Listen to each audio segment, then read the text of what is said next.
Good morning to all of you. Question number 9, exercise 13.2, probability. If A and B are two events such that PA equal to 1 by 4, PB equal to 1 by 2 and PA intersection B equal to 1 by 8, find P not A and not B. मैंने आपको description में बताया था, उसका notation बताया था। मैंने कहा था इसका नोटेशन क्या होता है, P A dash intersection B dash. इसको लिखने का तरीका क्या होता है, मैंने आपको सिखाया था। आप क्या काम करिए, सबसे पहले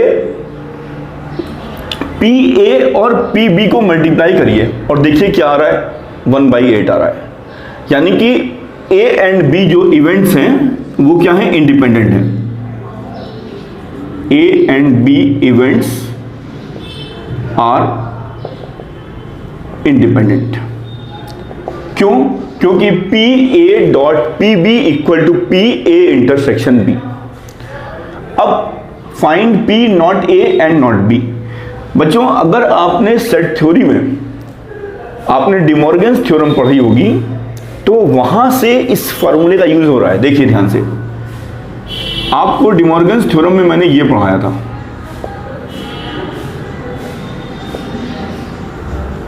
इसका मतलब क्या हुआ, 1 माइनस PA यूनियन B।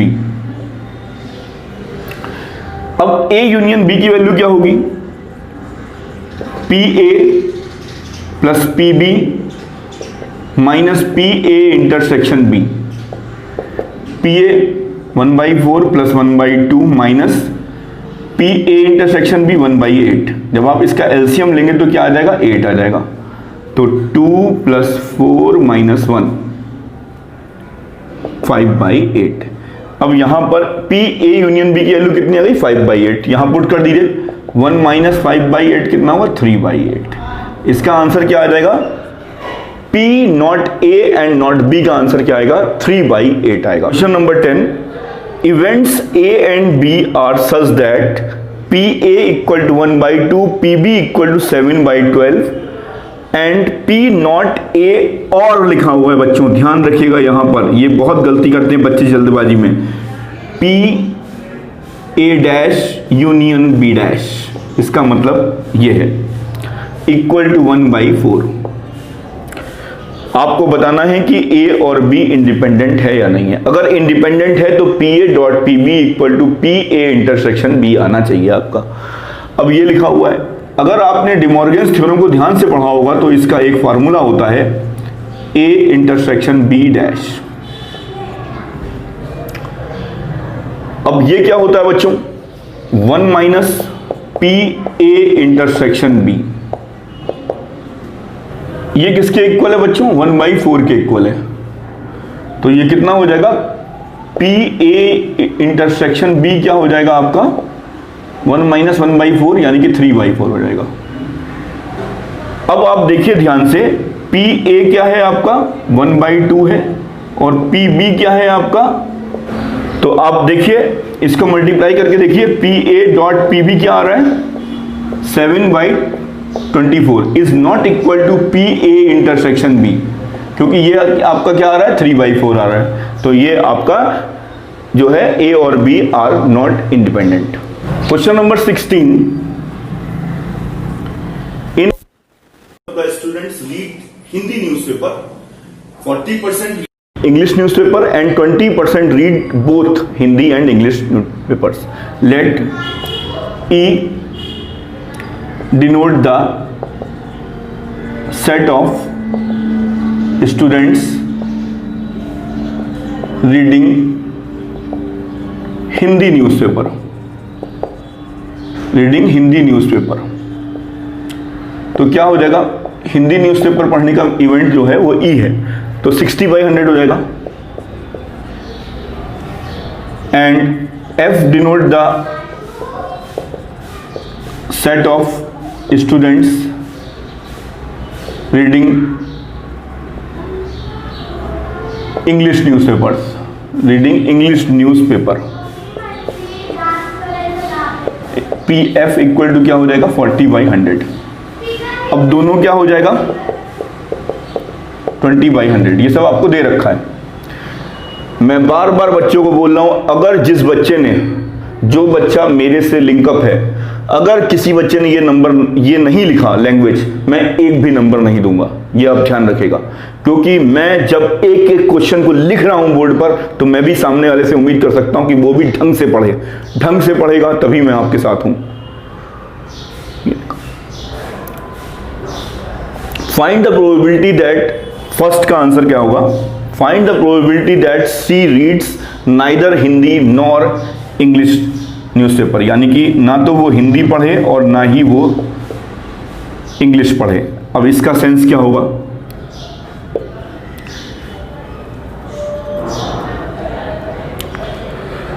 ये क्या हो जाएगा? P E union F dash.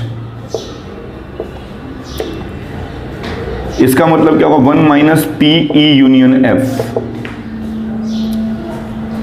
P E union F की वैल्यू निकाल लेते हैं। P A P E plus P F minus P E intersection F, 80/100। यहां पर ये वैल्यू पुट कर दीजिए। 1 माइनस 80/100 यानी कि 20/100, यानी कि इसका आंसर क्या आ जाएगा आपका? 1/5। ये आंसर क्या हो जाएगा आपका? 1/5। If he she reads Hindi newspaper, find the probability that she reads English newspaper। यानी कि ये वाली इवेंट आपकी F है, ये हो चुकी है, यानी कि P हिंदी को मैंने क्या मानना है? E, यानी ये हो चुका है। और मुझे ये बताना है कि find the probability that she reads English newspaper. ठीक है, इंग्लिश को मैंने F माना है और हिंदी को मैंने E माना है। इसका फॉर्मूला क्या होता है? PE intersection F upon PE। लगा दीजिए। 20/100 अपॉन 60/100। जब आप सॉल्व करेंगे तो 1/3 आंसर आ जाएगा इसका। इसका आंसर क्या होगा? 1/3।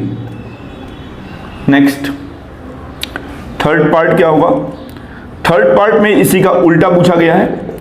अब की बार if she reads English newspaper, यानी इंग्लिश नीचे आएगा, और फिर उसके बाद पूछा गया find the probability he she reads Hindi newspaper, यानी कि ये कंडीशनल प्रोबेबिलिटी आपसे पूछी गई है। कंडीशनल प्रोबेबिलिटी का लगा फॉर्मूला लगा देंगे और आपका आंसर आ जाएगा। ये आपका आएगा 20/100 और PF क्या है आपका? 40/100, तो ये आपका आंसर आ जाएगा 1/2। नोट कर लीजिए। Question number 13, answer 13। 2 balls are drawn at random with replacement, यानी कि बॉल उठा करके फिर रख दी गई है। From a box containing 10 black and 8 red balls, number of black balls equal to 10, number of red balls equal to 8। Find the probability that both balls are red.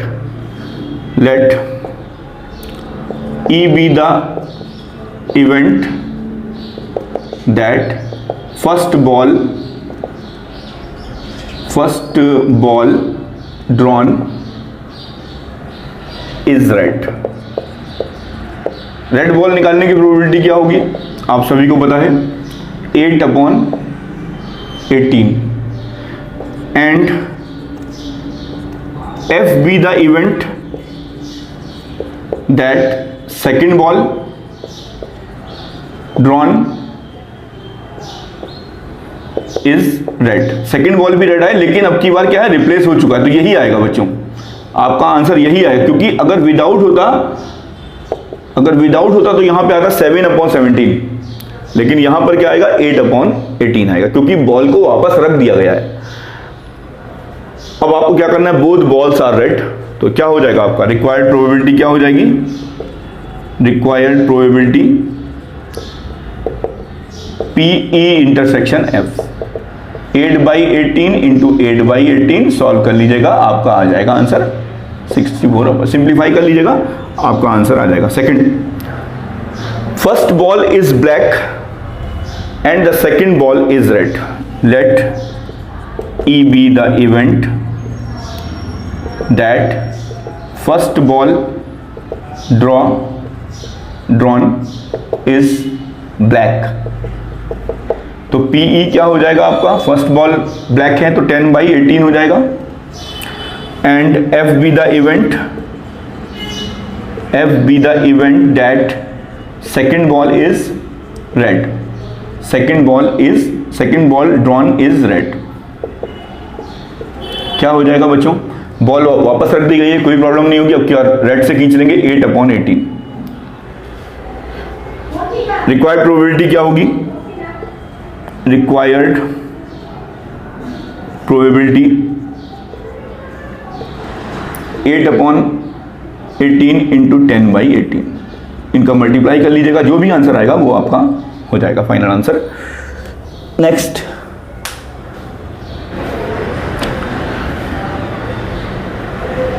One of them is black and the other is red. अब यहां पर थोड़ा सा confusion होता है बच्चों को कि sir one of them is black, हो सकता हो पहली वाली ब्लैक आ जाए, दूसरी वाली रेड आ जाए, हो सकता हो दूसरी वाली या हो सकता हो पहली बार में ब्लैक आ जाए और दूसरी बार में रेड आ जाए, हो सकता हो पहली बार में रेड आ जाए दूसरी बार में ब्लैक आ जाए। ये कंफ्यूजन बच्चों के दिमाग में चलता है। तो यानी कि यहां पर हमारे दो केस बनेंगे। Case 1, let E be the event that first ball drawn is red। तो रेड, अगर मैंने रेड माना है E को, तो क्या हो जाएगा 8/18। Then F be the event that second ball drawn is black। क्या हो जाएगा, बॉल तो वापस आप रख ही रहे हैं तो 10/18 हो जाएगा। अब ऐसे ही केस 2 बनेगा। If late E be the event, अब मैं यहां लिख नहीं रहा हूं, आप लिख दीजिएगा, late E be the event that first ball drawn is black। तो ब्लैक का क्या हो जाएगा 10/18। फिर लिखिएगा and then F be the event that second ball drawn is red। तो क्या हो जाएगा आपका 8/18। अब या तो ये केस होगा या ये केस होगा, तो दोनों केस को क्या कर दीजिए, या तो ये होगा या ये होगा, यानी और कंडीशन आ रही है, यानी इनमें से कोई एक होगा। तो रिक्वायर्ड प्रोबेबिलिटी क्या हो जाएगी,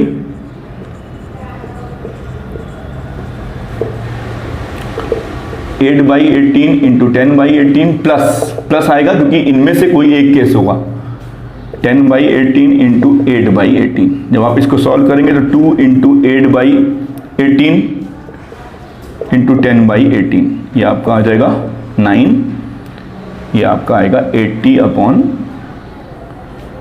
आंसर आ जाएगा, नोट कर लीजिए। नेक्स्ट क्वेश्चन नंबर 15 का थर्ड पार्ट मैं बता रहा हूँ। क्वेश्चन नंबर 15 का फर्स्ट और सेकंड पार्ट आप आराम से कर सकते हैं, इसीलिए मैंने उसको नहीं बताया है, थर्ड पार्ट बता रहा हूँ मैं आपको। One card is drawn at random from a well shuffled deck of 52 cards in which of the following cases are the event E and F independent. आपको शो करना है कि E और F क्या है, इंडिपेंडेंट है या नहीं है। तो सबसे पहले E के बारे में बात करते हैं। E the card drawn is king और क्वीन। तो PE क्या हो जाएगा आपका, किंग आने की प्रोबेबिलिटी क्या होती है 4/52 और क्वीन आने की प्रोबेबिलिटी क्या होती है 4/52। तो ये आपका आ जाएगा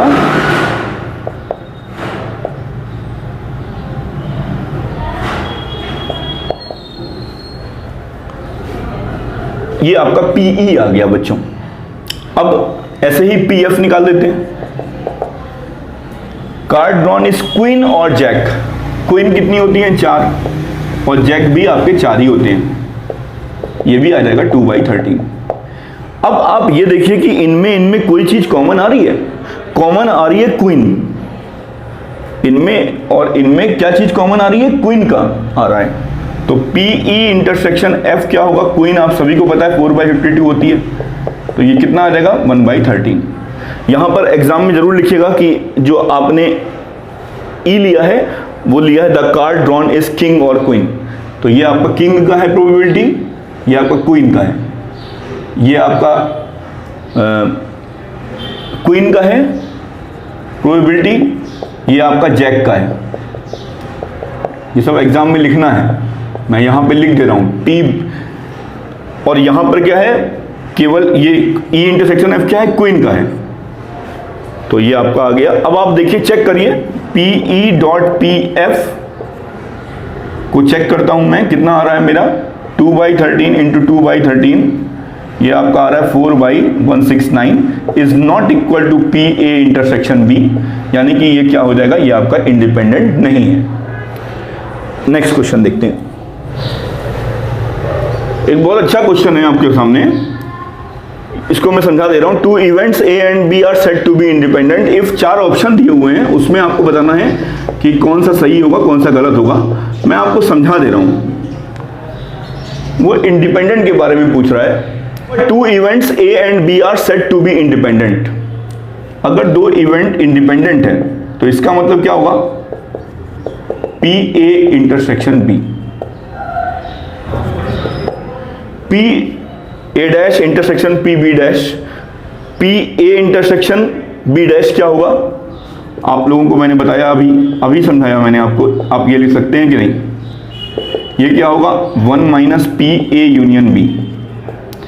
A यूनियन B का फॉर्मूला आप सभी को पता है, क्या होता है, PA plus PB minus PA intersection B, 1 minus PA plus PB। अब आपको पता है कि ये क्या है, PA डॉट PB, क्योंकि दिया हुआ है।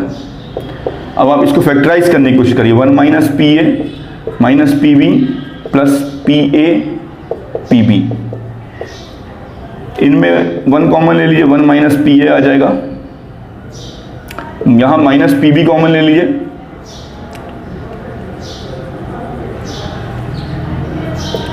तो ये क्या आ जाएगा, 1 minus PA, 1 minus PA common ले लीजिए, तो 1 माइनस PB और 1 माइनस PA, इसी ऑप्शन पर आप टिक कर दीजिएगा, यही आपका आंसर होगा।